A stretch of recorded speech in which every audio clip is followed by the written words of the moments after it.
Hello, chums. Are you there? It's all sorts of last show night. Oh, hello. Something's come up. No, it's BAFTA. That's not you, is it? Okay. That's somebody else. Uh, yes. Is that okay? Might be a bit of a lag. Is anybody there? The outsiders are outside. 11 people responding. Oh, there Oh, we there go. you Hey, what's that? What's posted? go. There's 5 people here. Are there? Hello. Make yourselves known, you lovely people. Hello, chums. My head's getting. I'm getting taller, I think, or Gemma's getting shorter. One of the two. Probably that. My It's gosh. lockdown. Good evening, oh Steve. Good evening, my dear boy. How are you? Robert J.E., my lovely. Hello, mateys, indeed. Yes. Oh. Matthew, hello. Hi there. Hi there. Matthew, it's a bit cool. Hi there. Hi, guys. Mark Connor. Hello. Hello. Well, here we go. This is it, man. Some of you, like Steve and Robert, have been with us since the dawn of lockdown. Um, and this is never the last show. Never be Sean Connery. Never say never again.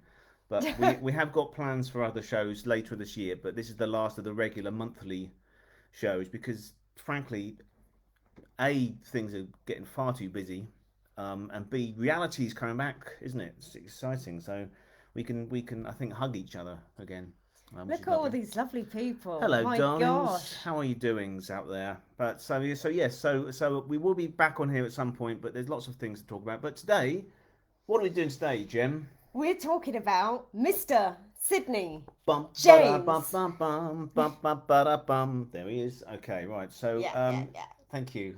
Please, yeah. you can Now, do. Robert, Yes, why have we picked Sydney James? Why did because you it's my choose? because he's my all-time favorite comedy person, and it's the last show. So it's my show, my rules. No, I don't know. I think we were talking about this after the last show, Normal Wisdom show, about doing another sort of focus on a particular comedy actor or comedian. And as I said at the top of the show, because things are thankfully, praise the Lord, past the ammunition, that things are coming back to normal now, that we thought we'd end on my absolute comedy hero, who is Sid James and always has been. So there we go. Well, why is he your absolute comedy hero? Well, I think because when I was a wee bear, and I just sort of fell in love with that face, that wonderfully sort of handsome, ugly. I don't know. There's something so attractive about him and so sort of beguiling about him. And my dad had a lot of the old Hancock shows on audio tape, which I listened to. So the voice, I don't know. It's almost like a lullaby, I suppose. I think if you're a baby, I think if you show them a cuddly toy of Mickey Mouse, they love the Mickey Mouse face. I just loved the face of Sid James somehow. And then I just sort of weaned on the carry-ons, came to Hancock reverse order, so I saw his later stuff first, if that made sense. Certainly, when I was a kid, very small, up to the age of 5, the family would sit around and watch Bless His House for sure. Hmm. So he was just always there, really. And I mean, to start at the end, we're celebrating 50 years of Bless His House this year, but it ended on April the 22nd, 1976, was the last episode broadcast. And Sid James died on April the 26th, 1976. So he was Gosh. really, it's almost like John Thor and Inspector Morse, when Morse dies on screen and the real John Thor died very soon after. Sid James was part of everyday television, everyday culture, right up to the end. So I think that was quite a soccer punch for a lot of people as well. Well, Steve Mullin, our dear fan and friend here, who's been very loyal, Oh has man, just said mm. that Bless This House still holds, which I agree because we watched it really recently actually. We did the whole lot. I mean, lockdown has been bloody awful. I'm not going to say it's been great at all. It's been horrible. But it's sort of certainly focused me in terms of what I do and allowed us to sort of spend a lot more time together and watch things I love. But I've never actually sat and watched Bless His House. We didn't watch it, concurrently, marathon style. But I've never watched Bless His House in order before. And it's always been a great series. But to watch it develop over those 5 or 6 years, it really does. And I think there's probably one episode where Sid's slightly off. That's because another actor's in it who's upstaging him. No names. It's in the book. But he's constantly good, isn't he? Consistently good, Mm, Sid. I mean, mm. really, even if the material is not brilliant, it's actually that's not fair. I think we said every episode is pretty solid, isn't it? Mm. Written wise. But yeah, it's and rare for such a long running series to not really have any duff episodes at all. So So Steve's saying as well, he's just introduced his family to it and they love it. And I think it's still very current, isn't it? good lad. Um, that's good. That's good parenting. That. Um, I, yeah, because it's not trying to be satirical at all. It's just a family sitcom. And there's nothing wrong with that. I get quite annoyed at people saying, "Oh, well, Terry and June." Well, there's a settee in Terry and June because most people have got a settee in their house. And Bless His House is a timelessly funny. The very first episode is called the generation gap, and that's pretty much the main central joke of it. That the parents have these two teenage into 20s kids, and it's brilliantly written. But also Sid James and Diana Coupland, you made it. They work as a couple, don't They they? really do. And they're They quite really sexy do. as well. Well, it is quite. I think we Yeah. said this on one of our previous shows. I was saying, I think when we did the love Oh, that's right. Yes, we did. Yeah. comedy of love, which was an I forget. interesting talk show. That was a good one. Well, it was Valentine's special. I mean, some have been better than others. I'll be honest. So go on. They're all free. What do you want? What do you want for nothing? Star Wars, anyway. But no, it's true. It's true. But yeah, but they do, don't they? They look good together somehow on screen, and there's a real sort of playful chemistry between the two of them, and I know they got on really well off camera anyway. They all four of them did actually. So But yeah. yeah, it's quite sexy, I think, in places. Ooh, Bless this I think that's house. lockdown getting to you, darling. I think. Yeah. Maybe. I'm intrigued here. There's a comment I've seen just come in from Dennis Camper, and you said that enjoying this as always. So thank you. Thank you. And you've been gradually watching Bless This House and love it. First time you've ever seen these episodes. So my question to you, Dennis, which is rare that we turn a question to the audience, but has it been our films that have inspired you to watch more comedy? Because I think us from doing this, we've definitely Yeah. done that. Yeah, I love it. Obviously, it's my passion and my profession. But I love it. But yeah, it's really made me want to watch them again. Um, particularly all my old favourites of Sid and Frankie Howard and stuff. But yeah, So amazing, isn't and let's just have a and look. of course the film version of Bless. And Oh, now you've got to watch the film version. It's after series two, isn't it? That's right, and before series three that the film came out. So the very last episode, we actually one of our big hits was the 50th anniversary in February. One of our pre-recorded films, a little mini celebration of 50 years of Bless His House, which went for the roof, didn't it? So if you haven't seen that yet, go and look at that. It's on the YouTube. Subscribe to the YouTube channel. It's cheap. It's free. It's not cheap. It's free. Um, um, but the last episode of the telly series before the film came out was Things That Go Bump in the Night, which was one of Dave Freeman's scripts, and I love Dave Freeman's scripts. He writes really well for Sid and Tony Jackson down the pub scenes, next door neighbour Trevor.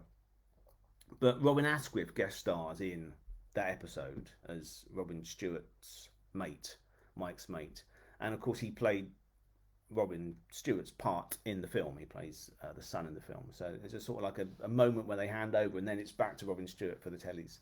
But watch the film after series two, basically. I think a lot of people are commenting here that, what people love about Sid is his face and the laugh that gets you hooked. And I think even for me as a child, there's something very warm, isn't there, about Sid's Is face? it's yeah. We did a TV documentary in 1998 called "What's a Carry On," celebrating 40 years of Carry Ons, and who was it that was saying it? One of the people. Oh no, Bob Mills. Bob Mills, great comedian and presenter. Bob Mills, and said, basically Sid James is your dad.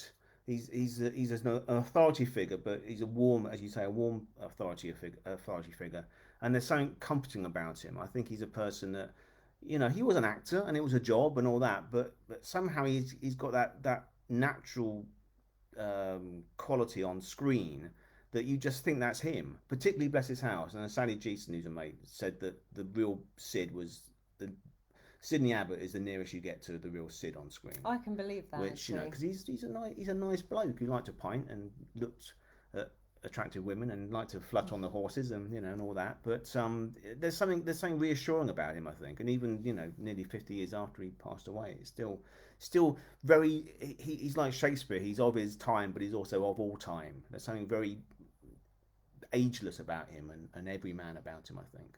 Without getting too heavy about it, but plus he's bloody funny. That's the Well, Chris Stratton said this. Now this is going to split you because this is one of your other comedy heroes. Oh, go on. It says Ronnie Barker. Oh, Ronnie. Oh, well, was yeah. dubbed the governor. Oh, yeah.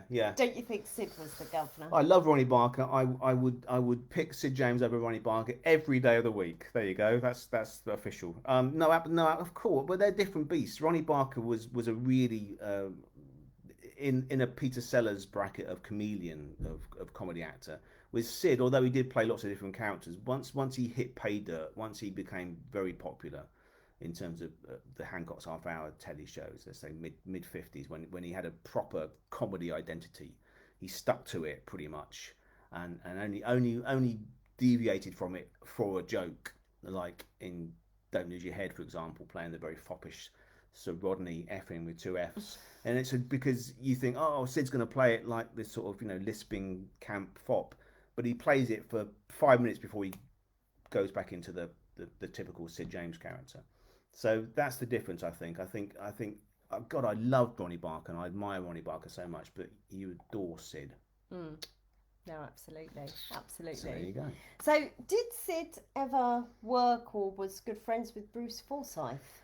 They did do, yes, sort of variety shows and stuff together. Yeah, because Sid would go on to Bruce's show and do a sort of a soft shoe shuffle. That's hard to say with not false teeth. But he was a good hoofer, and a good song and dance man, Sid. So he would do all that. Not in Bruce's league at all, because Bruce could match, sometimes people like Sammy Davis Jr. and people like that, but he was good. He was a good turn with Sid. I mean, he learnt it, during the war and all that. And we were going to not talk about all the early stuff, but he was a good turn that could, carry a lot of weight on variety bills and that sort of stuff. And he's in a great episode of Sunday Night at the London Palladium. He pops in as a sort of gag appearance, ostensibly to pretty much only to plug Carry On Cowboy actually at that time, but he does a bit of a patter and a bit of banter. He's good with a live audience, he did West End musicals, he was in Kiss Me Kate and those sort of things, so yeah. So another question here.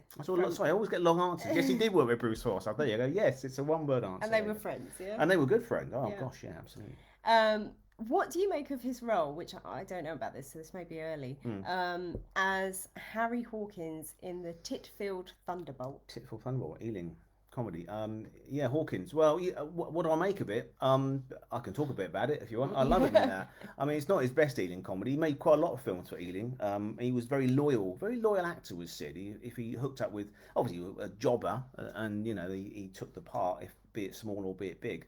But he did quite a lot of films for Ealing. Out of the Clouds, he's hardly in, but he's very good in it. Sort of like an airport sort of portmanteau sort of film. But the Titfield Thunderbolt, yeah, one of his early colour films. Is it the first colour film? Certainly early on, 1952, released in 53. And he's a bit of a rogue in that one, really. But that was from the time when he was playing lots of different character parts. So although he was mainly playing sort of people on the wrong side of the law, sort of petty crooks and barrow boys and coppers, narcs and things, he did play the occasional sort of goody two-shoes character. But the Titfield Thunderbolt, he's the baddie in that, really. But he's a not likable baddie. Lovable. Have you seen the Titfield Thunderbolt? Is that one I need to show you? It's about it's about an old. It's like Dr. Beeching sort of thing. It's about trying to protect a country train line and this lovely old train. And Stanley Holloway steals it, really. He's another sort of legend of Ealing films. He's terrific in it. But it's a lovely little Edie Martin. And oh man, I want to see it now. I'll dig out the Blu-ray. Available on Blu-ray from who released that? Oh gosh, can we put it out now?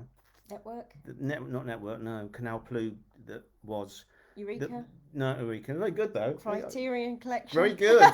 None of those. But who is the person that's put out Hue and Cry and all the Ealing comedies, Carnuts and Coronets. Oh, anyway, it'll come to me. But if you Google, basically, if you Google typical Thunderbolt Blu-ray, it's the one that pops up. That's what you want to get. Okay, There you go. brilliant. Just Dennis has just replied, and this actually will lead nicely into a question that was sent to me. That Excuse me. he's only just become a big Carry On fan in this last year because he's based in Texas. Oh wow, my gosh. Well, they've all got big ones down there. So that's from Carry On Cowboy. You might not watch that one yet, but So he's yes. new to this Oh well, world. my gosh, Dennis. Well, hello, and yes. I mean, they did break into America, not particularly successfully. Carry On Nurse did well in America in about 1980, 81 time. Not, you didn't tell me in 81, I didn't know him then, but around that time, early 80s, he was being stopped by New Yorkers. He lives in New York now. Being stopped by vagrants or people who don't sleep or whatever. That's because they would show them on American TV about sort of 3 in the morning. Say, oh gee man, I saw you on the movie last night, and but they sort of they slowly sort of seeped into the American consciousness. Mel Brooks was a big fan of the Carry-Ons as well, so he was a big fan of Sid James particularly. And Mike Myers, I know we talked about Mike this Myers, before on yeah, another show. loves his British comedy, yeah. But no, well, great, well, fantastic. Well, yeah. Just, I mean, it's hard for me. I just dive in and just watch them, in any order you fancy, really. Because I mean, you can watch them in order, but So, well, we did obviously yeah, but from I think you from might have these to know shows. them. You might get put off. But they develop over the years, and they become something very different to what the first one was. But I mean, for me, ironically enough, the bookends of Sergeant and Emmanuel, which Sid isn't in either of those two, the first and last of the original run, really good films, and that's a controversial thing to say about Emmanuel particularly, but we thought they were really well made. Watching them in sequence, Which we did over lockdown. Over lockdown again. Yeah, yeah. I mean, it took us a while because we did have breaks in between, and there were certain ones coming up where we were like, oh gosh, okay. We'd watch Probably Henry. me more than Yeah, you. you're doing there's one she didn't want to watch, and I actually quite like it, but she wasn't very keen. It's one that Sid's not in, but I'm not going to say which one it was. Anyway, No.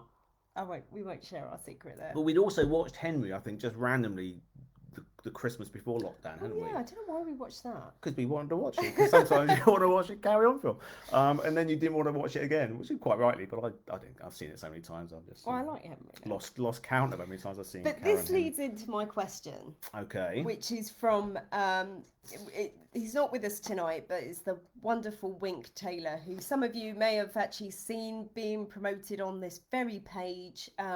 He plays Marty Feldman in Robert's play Jeepers Creepers, which I nearly forgot the name there. Gosh. Well, that's all right. That's okay. And also, he plays. I've got the CD here in hand. Should I plug the CD quickly? Well, it's not ready yet. Oh gosh, well, I don't care. It's he also plays Kenneth Williams in the new one that's coming out at some point this year. Can you see that? Yes, it's called Screaming Queens.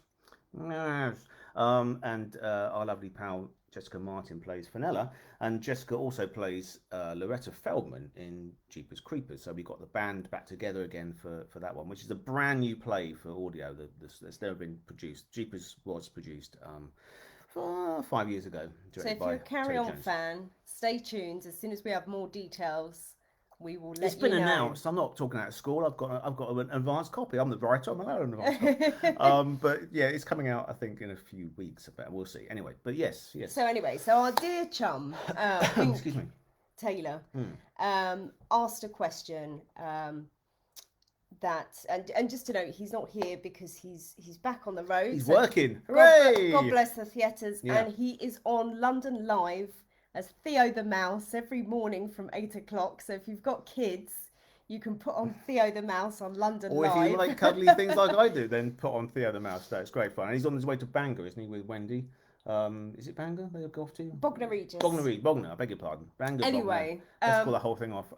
His question is, he said, what film would you suggest somebody would watch if they were being introduced to Sid for the first time? Gosh. Well, I don't know. Didn't you want to know about the series film, or just a film? Just a film. A film. Well,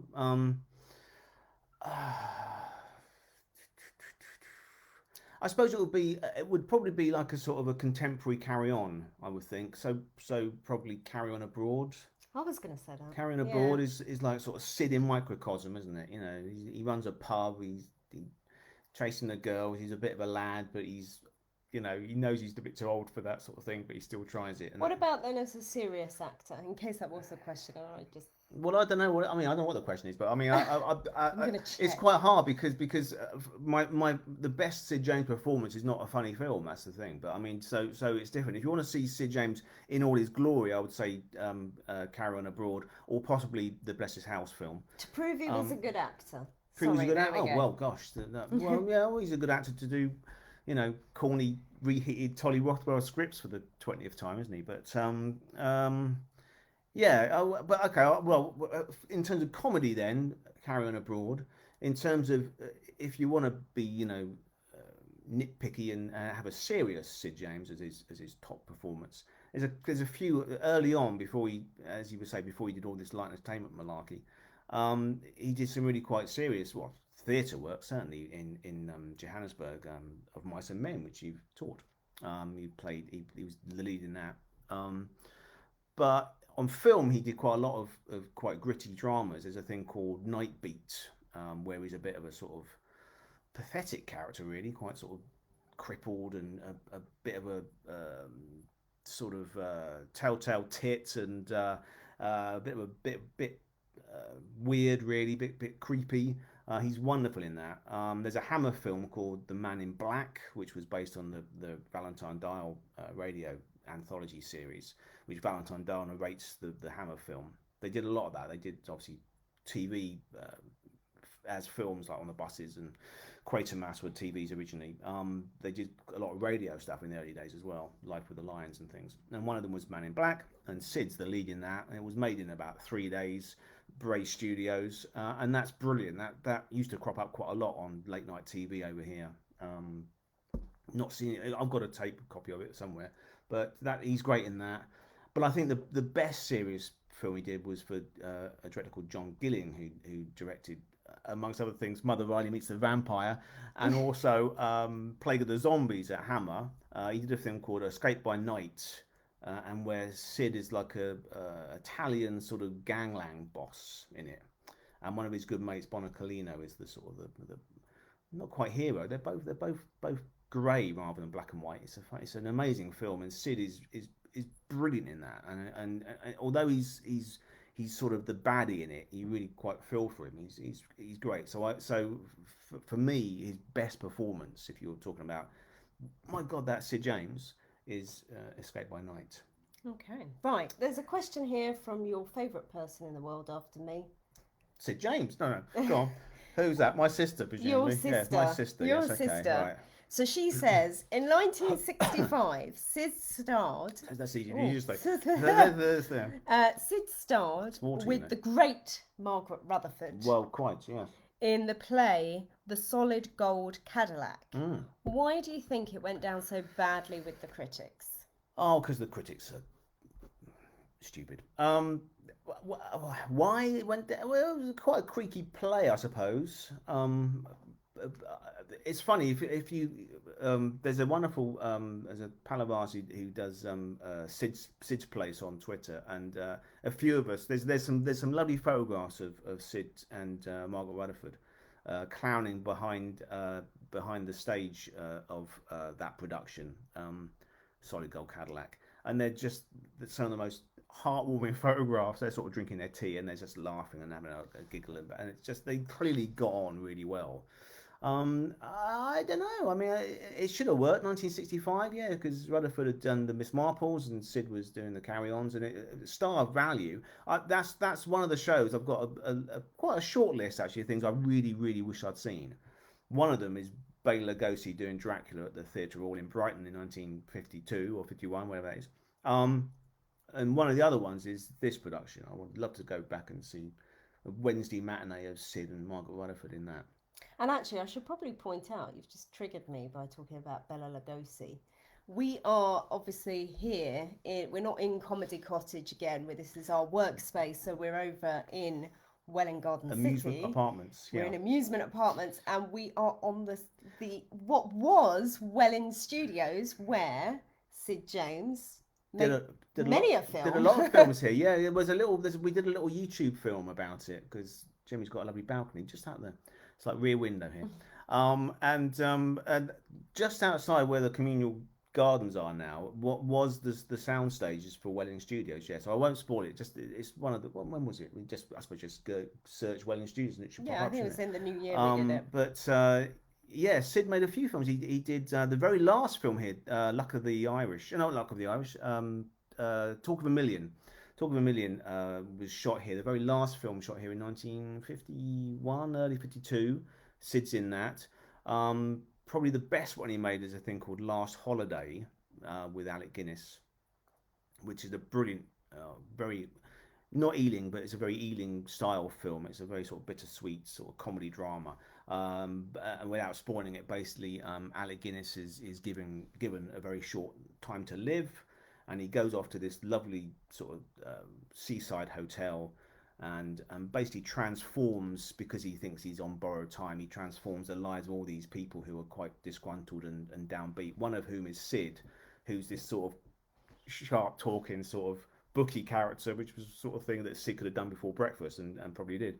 But that was shot here as well. I'm not showing you that one. That's a lovely little film, Last Holiday, on the same Blu-ray label as that Titful Thunderbolt, and I can't think what it is. Oh God, what is it? Is Alan Cole's on? I don't know what it is. Anyway, Rick Blackman's on it. Rick Blackman. Oh, Rick, hello, darling. You know all the ones I've got. I've got School for Scoundrel and The Third Man. All those. It's all those lovely little slip sleeves that come in. And it's just Not BFI ones. not BFI, no. Who is it? Anyway, them guys. They've also put out Last Holiday, I think. A load of other great films. Yeah, Google it. Yeah, that's yeah. But someone's going to know. I feel guilty. Yeah? Go and buy it. I might get some free copies. Anyway, I won't. But yeah, so that's a great film, Last Holiday. But that was shot here too. So and lots of great directors and actors worked here. Hitchcock shot the Scottish Highland scenes for the 39 Steps here. And Margaret Lock worked here, and James Mason and all people. But yeah, but Sid had many a happy hour here. So yeah, so that was. But all this, see, the thing is, I know you sort of joke, oh, he made hundreds of films. He was making about 10, 12, 14 films a year, Sid, because he was nicknamed One Take Sydney because he would just bowl up and do it brilliantly, and then go home and or go to the next one, nip to the studio down the road or something. So yeah, he was very busy and very reliable, and was doing all sorts of random films, like working for Carol Reed on Trapeze, working with Burt Lancaster, and yeah, random Arthur Astley comedies like Ramsbottom Rides Again, which is one of the few British westerns, and I think Sid's in all of them pretty much. He's in Carry On Cowboy, obviously. He's in Ramsbottom Rides Again with Arthur Astley and Glenn Melvin. He's in The Sheriff of Fractured Jaw with Kenneth Moore and Jane Mansfield as the sort of drunk on the stagecoach. But yeah, anyway. There's a comment here from Steve Mullin, which I didn't know about this. He says, I love it when Sid pops up in Charlie Chaplin's King in New York. He's in, absolutely. Wow. He's absolutely. When was that made? 1957. Charlie Chaplin directed Sid James. That's a little, yeah. We work, as I say, we work with great directors. It's almost a bit of a shame that we just think about Carry On, well, isn't it? When you think of that, my God, it isn't. It isn't. I mean, he himself said, because like I say, he was making so many films and almost he not blaming the Carry Ons. He just saying I didn't want to become a star, because once you're a star, the responsibility if something is successful or not is down to you. It's like Fiona mentioned about that West End show. They would have blamed Sid and Margaret Rutherford for the relative financial disaster of that. But if you're a character man, you pop in, and you're a jobbing actor. You do your little bit, and then you go on to the next thing. And it's, I don't know, you work with Lana Turner, Another Time, Another Place, and a very young Sean Connery. So that's their responsibility. It's not Sid's responsibility. He goes off and does another film, with somebody else, and it's when it's your name above the title or your name at the top of the list of people, then that when you get a bit angsty. So he didn't really enjoy that, but he enjoyed the money. That he got more money for making the carry-ons than he would for a day's work on an evening comedy or something. But. Right, this is a very topical thing right now. I know it's a Facebook topical thing. So Charlotte's asked about, and I don't know whether anybody else has seen this on any of the other Facebook groups. Have I seen it? Go on. I've told you about it. Okay. What do you think of the Carry On Abroad coach having turned up in an old yard? Yeah. big bit of memorabilia to restore. Mm. Well, I think you know what? As fans, we should all go fund it, and I think it's great that, I don't know yeah, who yeah. owns it, but if I were Well, them, it was Jackie Crump, wasn't it? Jackie Crump, coach. This is God, how can I remember that? He rented the coach or hired the coach to Peter Rogers to make that film. But you were telling me it's in all sorts. It's in Please Sir the movie, isn't it? You were saying yeah, it was and something other stuff, of and this group. yeah, So, I yeah. mean, if you Is it the know same? Charlotte, Is it the same tell us. coach that's in Carrot Your Convenience? Probably not. But I think that was Jackie Crump coached as well. But I mean, look, bless it. I mean, people were saying, "Oh, look, it's in the right old state." Well, it's 50 years, nearly 50 years ago since they made that film, I and suppose, yeah, if you think it's about a car, like, it reminds me of, this is completely off field now, but it reminds me of Terry Thomas in Blue Murder at St Trinity's with those dodgy coaches he's got oh there, gosh, sort of yeah, yeah. Kenneth Griffith sort of cleaning them out. Maybe it's the same coach. It's probably Terry Thomas still hiring out dodgy coaches to the elite. But no, I mean it's a lovely bit of memorabilia. There's a person. It's not Longley. He owns all the cars. Bewley. All sort of thing. Does he do coaches? He probably just does cars, doesn't he? I think he owns the car in a couple of Carry On Cabbies. I think he owns, and he owns the car in Carry On Screaming. I think. But yeah, so I'm just chuffed it's still there. I mean, I thought it would have been scrap in You just wouldn't 1981. think Quite about it, frankly. would you? No, But I mean, no. you know. So, but thanks for showing me that because I wouldn't no idea what you're talking about Well, without whoever that. did share it, But well yeah, done them. brilliant, But fascinating. okay, Chris Stratton, you've been watching our YouTube videos because he said, had Sid been around in the 90s, do you think he'd have been in a heartbeat? You're gonna like a film that's going onto YouTube Yeah, it's funny that. tomorrow. Yeah, that's good. Well, we cover that. We Telepathy. cover that very point. Um, yes, I absolutely think it would. And also, I can't. There's an article. I've got an article coming out on one. I write for 3 magazines, and they're down to this person really. That sort of focused me to work again. But I know it's lovely. We've got an article coming out about Sid, particular aspect of Sid's career, and the person I'm going to tell you. No, I'm going to tell you. The editor of this particular magazine said he would have been brilliant as Del Boy's dad in Only Fools. Which you can see it, and because you never thought, oh, of course, and when you think about it, Only Fools started 40 years ago this September, wasn't it? 81. Sid had only been gone 5 years, so he wouldn't even been 70. So he would have been like in his late 60s, You 68. can imagine him being someone down the pub, He would couldn't have been you? in EastEnders when he in the mid 80s or something. Yeah, of course he would, because he was a jobbing actor. And I mean, I think he was always insisting, I'm going to retire, I'm going to retire. And he told the TV Times like the week before the last series, as it turned out, of Bless His House, this is the last series, because he wanted to retire and put his feet up and fish. But Diana Coupland said they'd always made a pact that they wouldn't stop making it until one of them died. That was the sort of the joke, that we're gonna do this forever because it's such fun, And she said the prophecy came true far too soon for me, obviously, because he should have done it for years, if Sid had lived. And I think if Thames and William G. Stewart had said, "Come on, Sid, another series," I'm sure he'd have done another series. So yes, absolutely. It's he's so stupidly young. I'm just thinking about Margaret Rutherford, and just because her anniversary of her death is coming up in a week or two, and it sounds stupid to say she was only 80, but she was only 80. Margaret Rutherford seemed, she was like 70 when she made those Miss Marple films, and somehow people seem older, don't they? But if you It's think about it, crazy. people like Maggie Smith and Yeah, Judy Judy Dench, Dench, they're still absolutely. Yeah. Well, working. Miriam Margolyes today is 80, but happy birthday, Miriam. And she seems about 60, if She'd that. be in a carry-on. That should be I great in a could see her carry-on. in a Yeah, well, carry-on. leave it with me. Anyway, get her agent on the phone. Right. Go on. So, Rosemary that's here, she actually said that she was lucky enough to meet Sid James. Oh my gosh. Okay. And she just says he was a truly gorgeous human being, honestly, the most charming, kind, funny, and just lovely. Well, tell us more, Rosemary. Just pop some more in there. Do you want to come on, Rosemary? Are you supporting the channel? We'll talk. I'll email you or something. But that's amazing. I'd like to know how you met him. I've got obviously, he did tour a lot and he happily signed for fans and again Sally Geeson tells me when they were doing location filming for Bless His House, people would be waving and shouting and he'd sign all the time and Yeah, so he seemed very approachable and very at ease with it.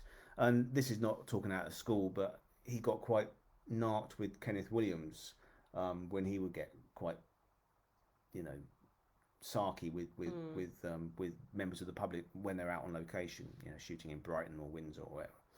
Um, Shall I and tell my story? Please do, yes, absolutely. So This is a I great have story. told this story before on here, but It, you may it not have bears heard it. bears repeating.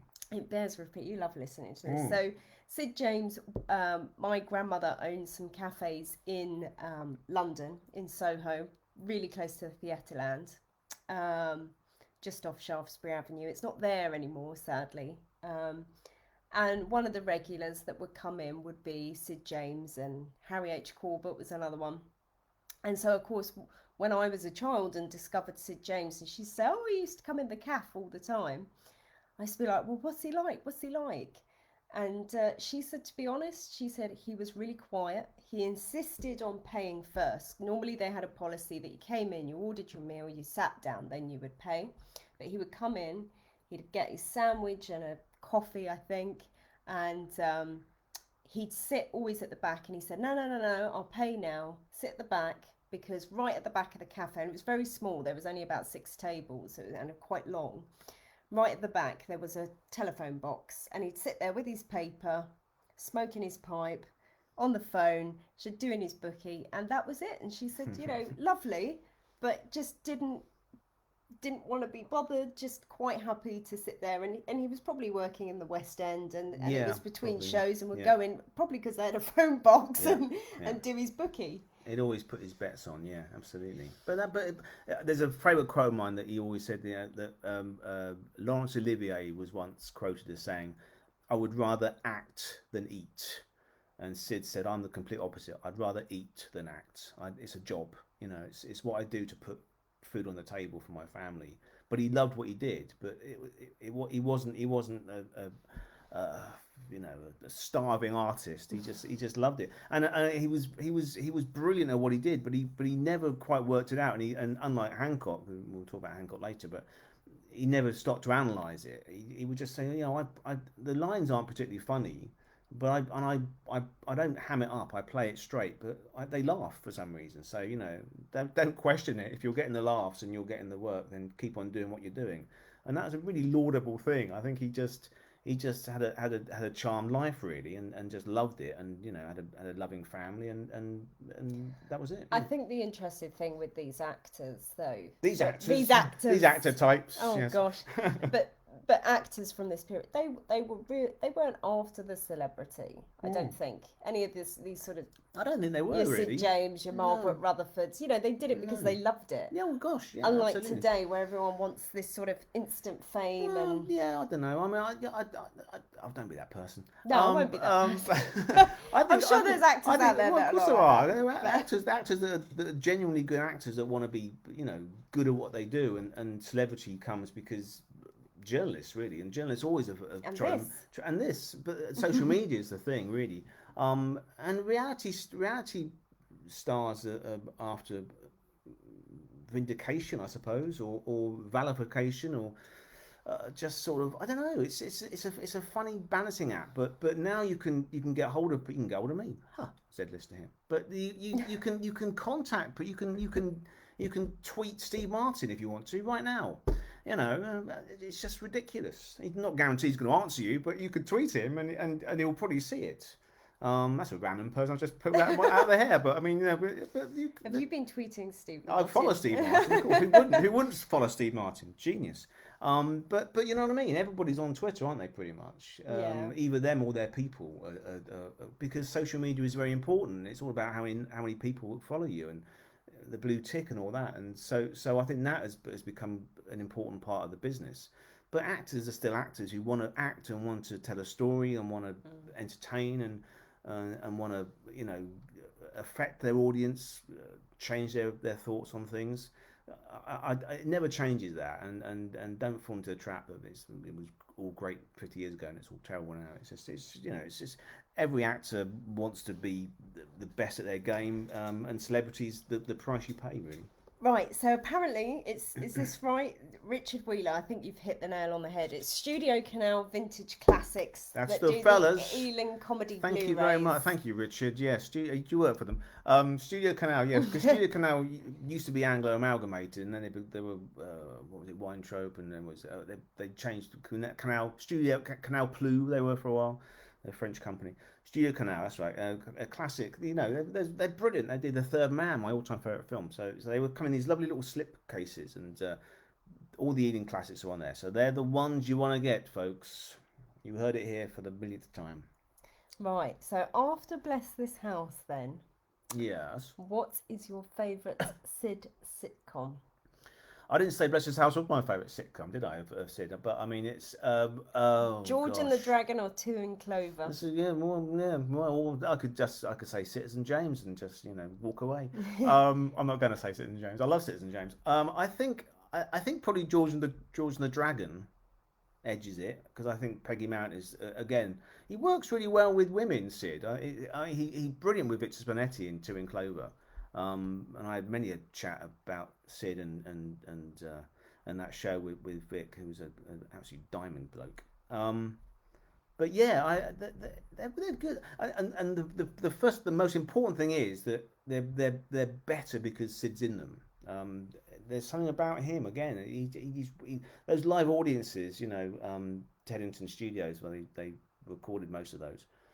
But it just lifts okay material into something really good. And some of those Vince Powell and Harry Driver scripts, they're good. They're great. I love them. I mean, they're brilliant comedy scripts. But they're just average. Good 25 minutes of slightly near the knuckle, romp. But Sid just makes it so much better somehow. But yeah, no. Shall we mention what's coming up tomorrow night? Because probably the best sitcom he was ever in is of course Hancock's Half Hour. Hancock's Half Hour. Which yes, go on, Jim. You can advertise that because Right, well, tomorrow night over on YouTube, and we will put the link here once we've finished probably this show, or tomorrow morning it will go up. We have recorded an hour talk show, very much like this, but obviously without the beautiful interaction with you guys.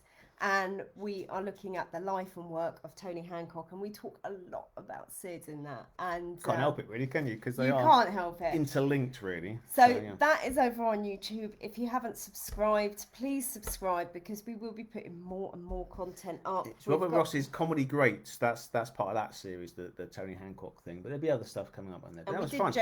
And Jem is such a good interviewer. I mean, it's no well, you're like a sponge. You're loving this stuff, which makes me very happy. My heart sings when you say you're enjoying Tony Hancock. But yeah, we did an hour. Was it Sunday? We don't even have Sundays off. Look at that. It was Sunday, wasn't it? Sunday lunchtime. I missed a call from my sister because we were recording that. Anyway, but right, John Burr. This is interesting. This is quite long, so I'm gonna just bear with me while I read this. He said, "For me, Sid's best carry on is in Carry On Cabby." No, I agree. Choice. Good choice. As he is so effortlessly believable, down to earth, and unforced comedy. Sid wasn't a ham actor. He never overplayed anything. Wasn't this his strength, as so many people hammed it up alongside him? You really needed his solid presence, as everyone else bounced off him brilliantly. His calm performances grounded each scene and gave such depth to the whole series. Do you want my job, John? No, that's absolutely right. And I was saying a similar thing.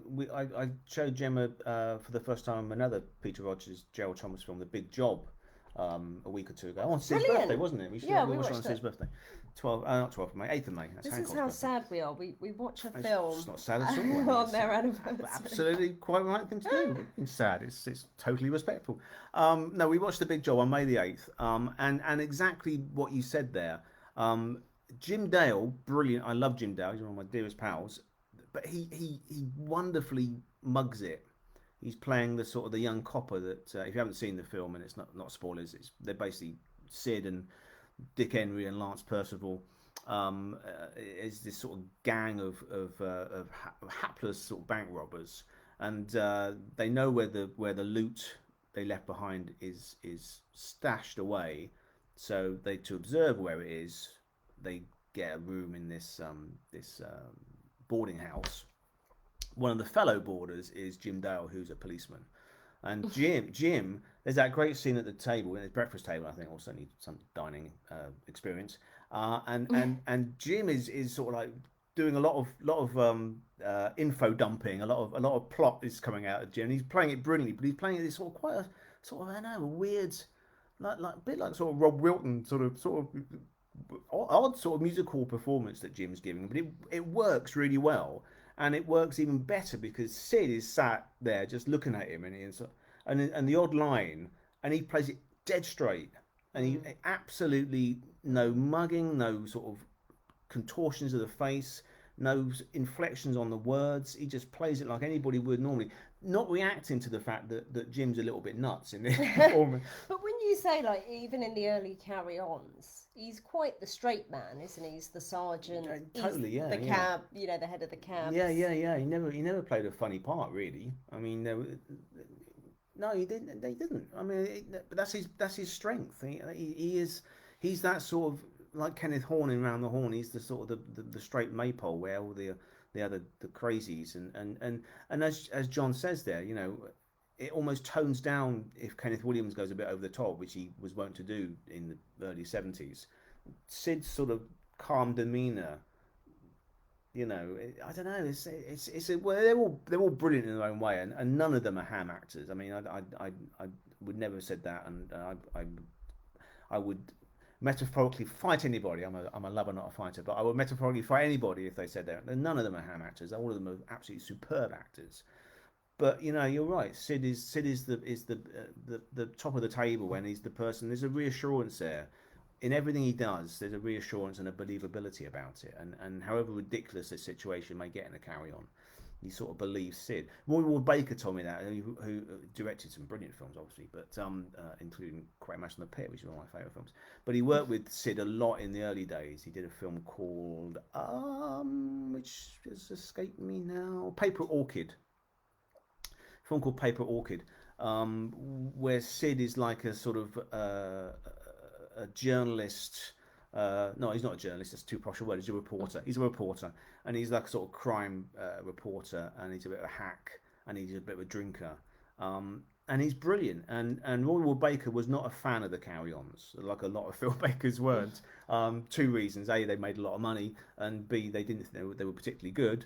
Filmically, I disagree on the second point. But Roy would purposely watch the carry-ons that Sid was in because he cited Carry On Up the Khyber, which is a classic, of course. But and he said, the film was all right. He said, but Sid's performance, he's just brilliant. There's on so many levels, it's brilliant.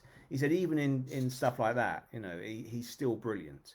So that was what he gave. It didn't matter what it was. He just gave a genuinely good performance. And it's not easy playing himself, inverted commas, like a lot of people think he's not playing himself, but he's shades of himself. But to bowl up at Pinewood Studios at 6:30 in the morning and be in the makeup chair for an hour and then go on and do it, pretty much on the first take, if not the first take, then certainly the second or third take. Well, it's real skill as an actor.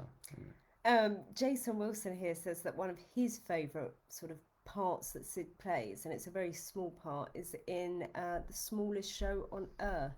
He's great in there. There's no small parts, only small pitches. That sounds like beautiful, doesn't it? Yeah, he's great in that. Yeah, he's Mr. Hogg in that, I think, isn't he? And his daughter is played by June Cunningham, who I think is still with us. She certainly was a year ago. We did a convention together. Um, he's great in that. Yeah, absolutely. But again, he would bowl in to do like a Basil Dearden or an Ealing and just lift it one day. Roy Kinnear had the same talent. You basically the generation after Sid, you call Roy Kinnear if your pitch is a bit dicey. You want someone to come and give it a bit of oomph.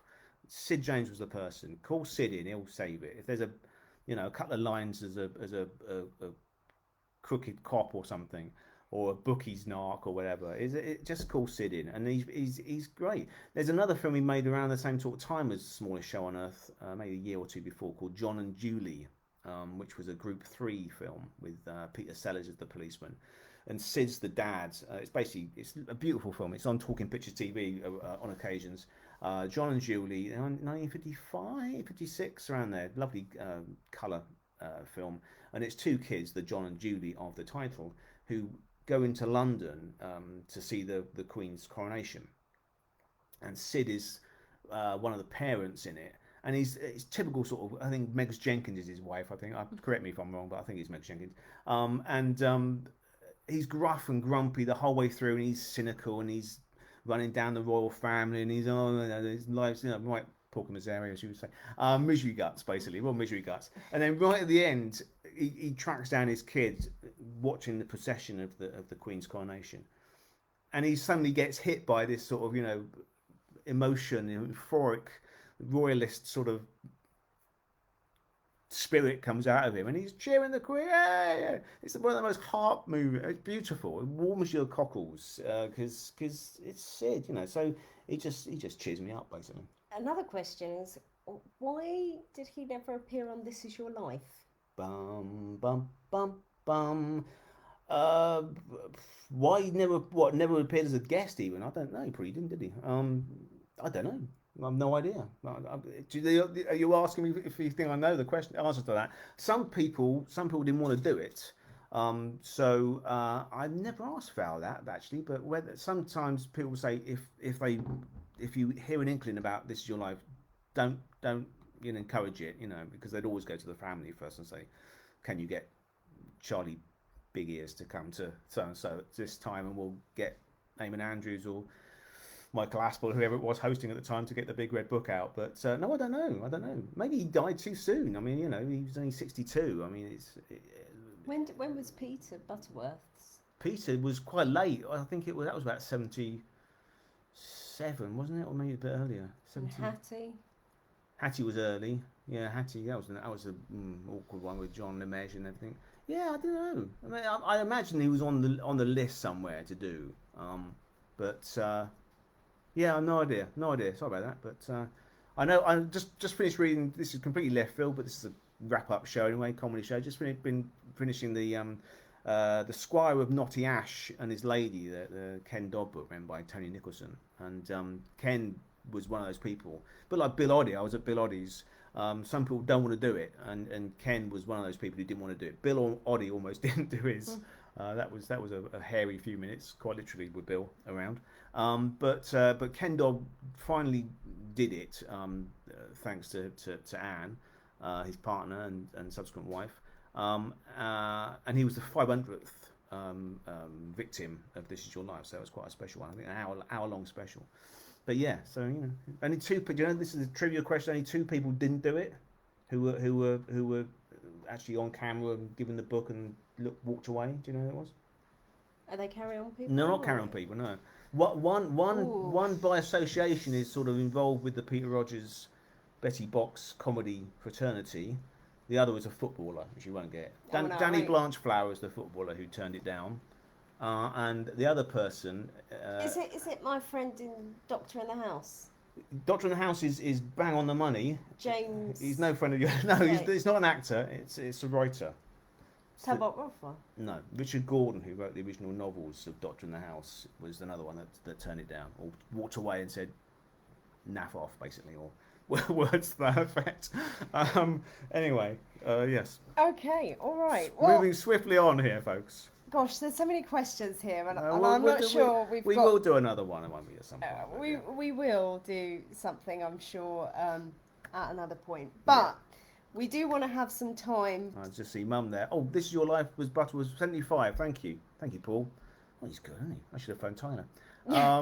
Mum, I see you found there. Mum and I have just watched recently Once a Jolly Swagman starring the great Dirk Bogarde. Happy 100th birthday to Dirk Bogarde. Sid was great in that. You bought Mum the DVD for her birthday. I did, yeah. I did. Well, what a good son I am. Now, Once a Jolly Swagman is like, it's a time capsule. Sorry, Johnny, I know you want to wrap up, but it's a time capsule of late 1940s, history, British social history. It's when they used to have the motorcycle, the cylinder things where people would go round and round and round and you bet on the person. And it was really dangerous.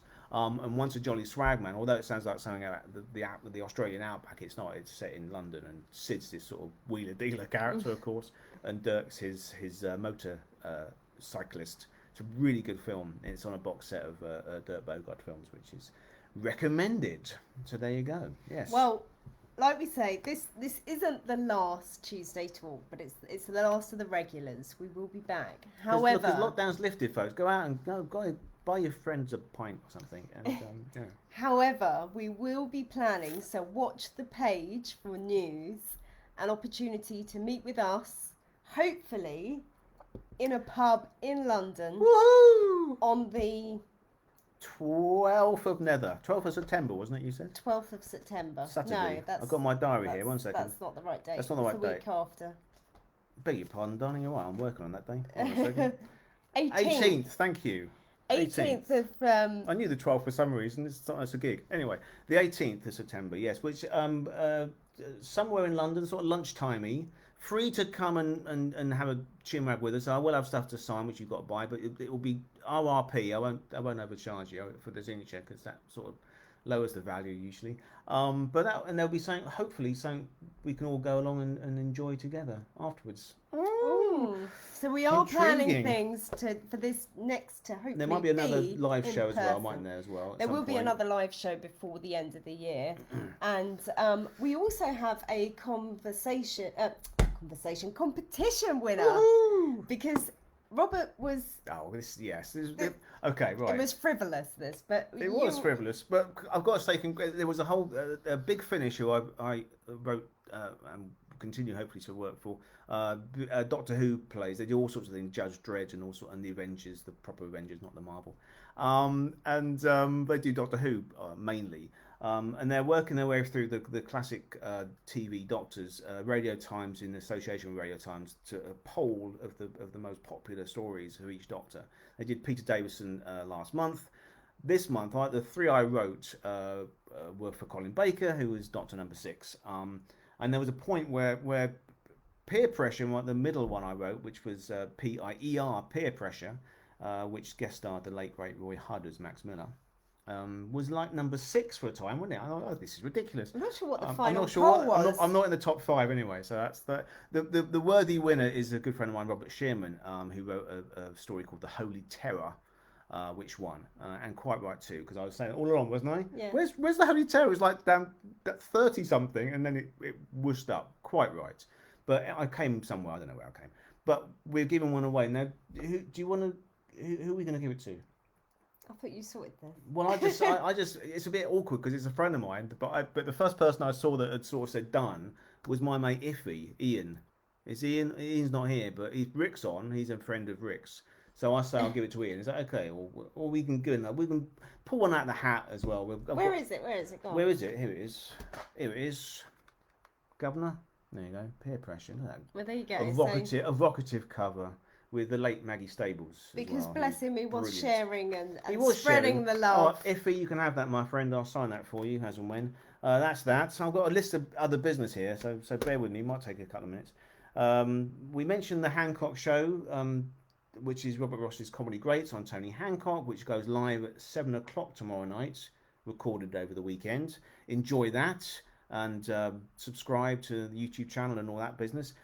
I didn't mention in the film because it's puts a time-centric stamp on it, but I am a guest speaker at the Tony Hancock Society dinner.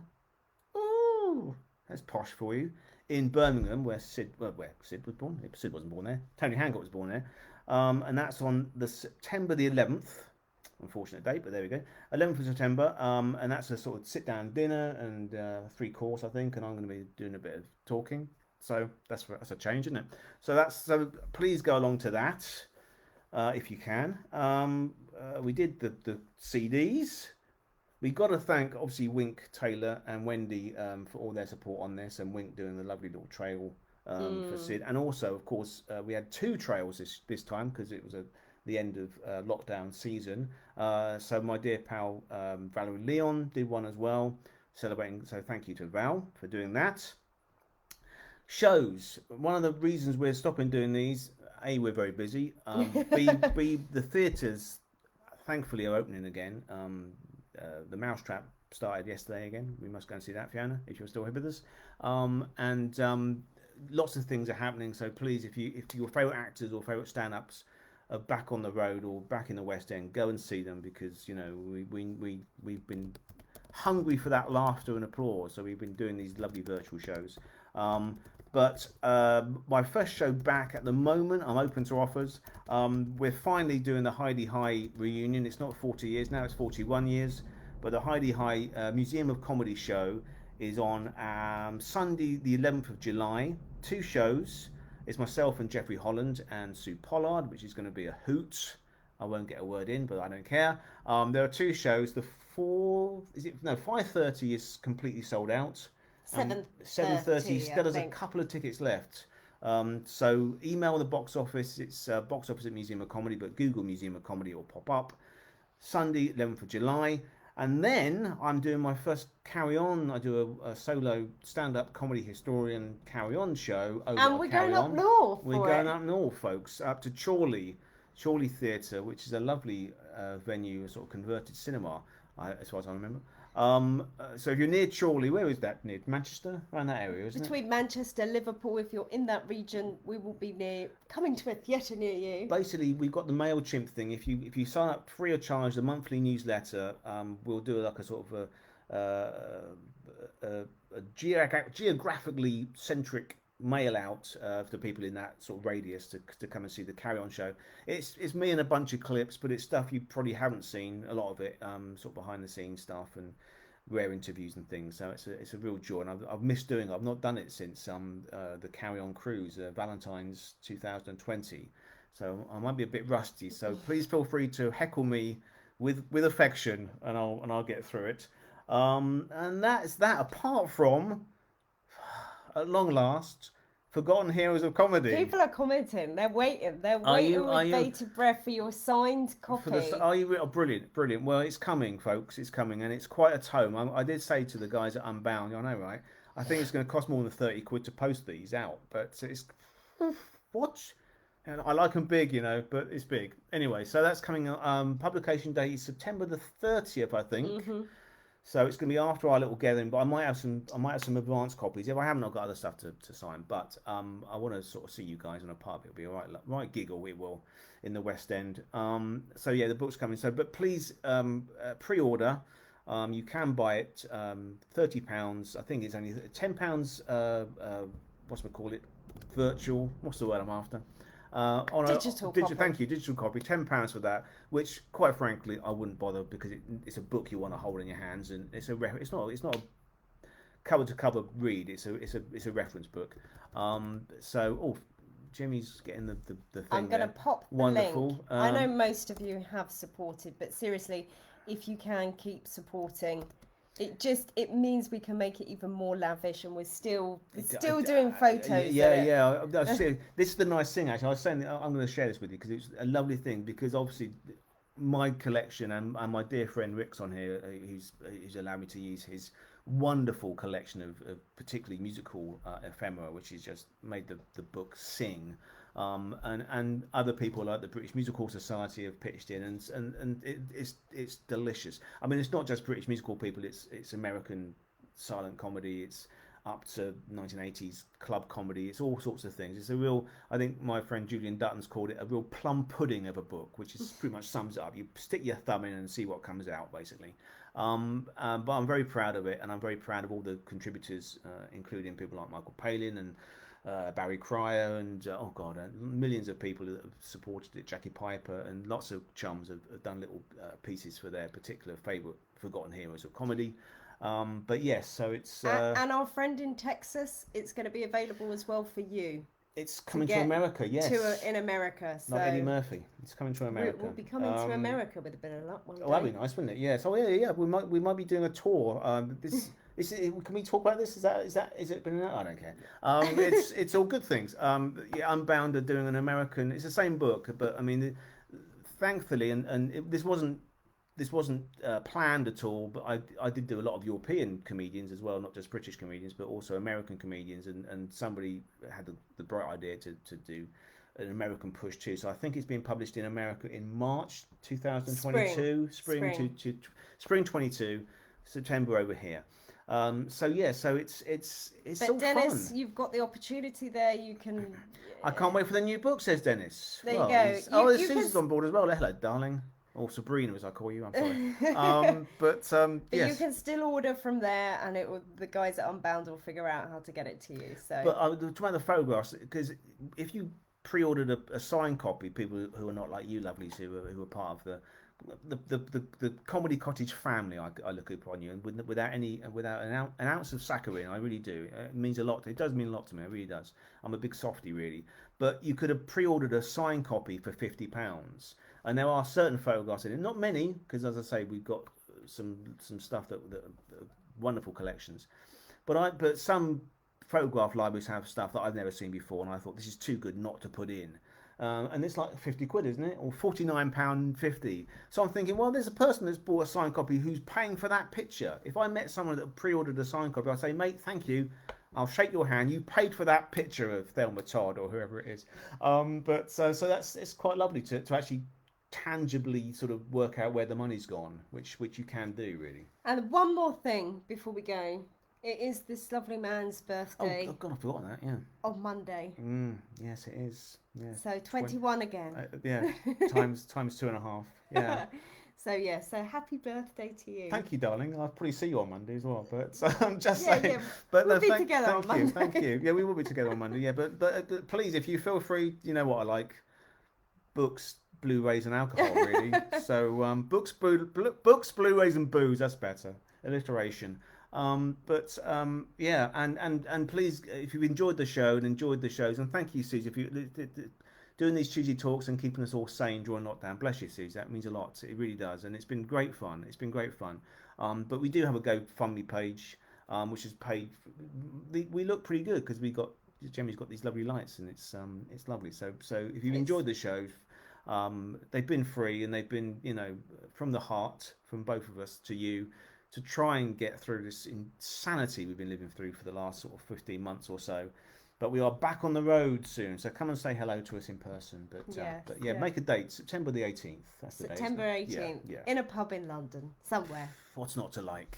Comedy chat, live and in person. There you go. All right then. Okay. Thank you so much. Take care. Bye-bye. Bye-bye now. Bye-bye. Bye.